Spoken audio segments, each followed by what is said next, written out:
Okay, so this is a quick tutorial on how to light your grill in less than 5 minutes. So I start off with a small napkin and I'm going to add a piece of cardboard to get things going. Now to put things in perspective, this is a large green egg and the cardboard is really just the cardboard box that my cell phone came in, just ripped in half. The wood that I'm using is seasoned wood from Yellow Cutter Wood Service, but you can do this technique with natural lump charcoal. It does work a little bit better with seasoned wood because for some reason, and I've just noticed in a lot of cases that seasoned wood lights a whole lot faster and easier, especially if it's already been burned. And this wood was burned at last night's cooking. All right, so I light the napkin underneath the cardboard, and the reason that I do it this way is because I use the napkin really just to light the cardboard. Because when you're burning wood, especially seasoned wood, it's a matter of how hot you can get the flame to get as opposed to how long you have a flame in the grill in order to get your grill going.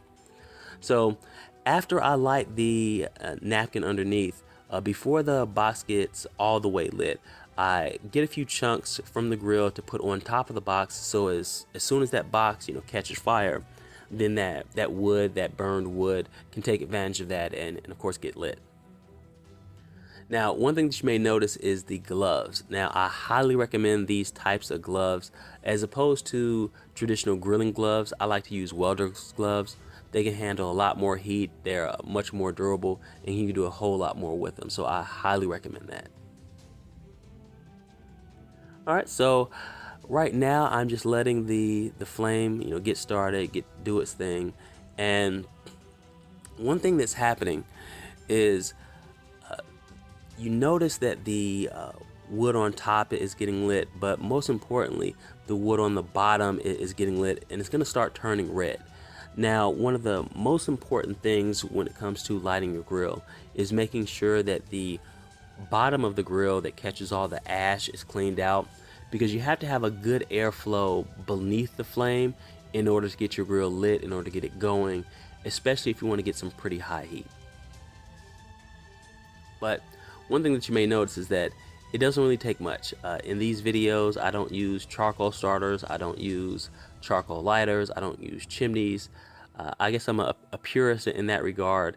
And one thing that you'll find is that especially when you're using seasoned wood that's nice and dry, it doesn't really take much to light. I'm not a big fan of kiln dried wood because I personally just feel that kiln dried wood loses and misses a lot of the flavor that seasoned wood does. So that's why Yellow Cutter Wood Service uses seasoned wood as opposed to doing kiln dried wood.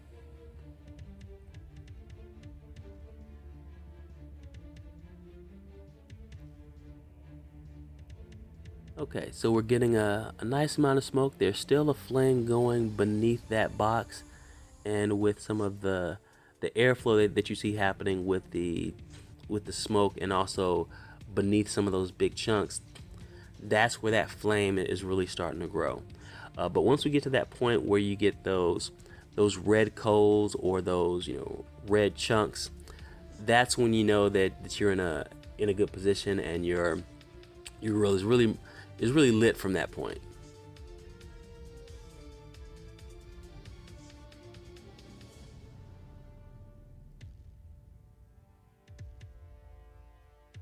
Okay, so right about now we should be approaching that 300-degree mark, and as those big chunks start lighting,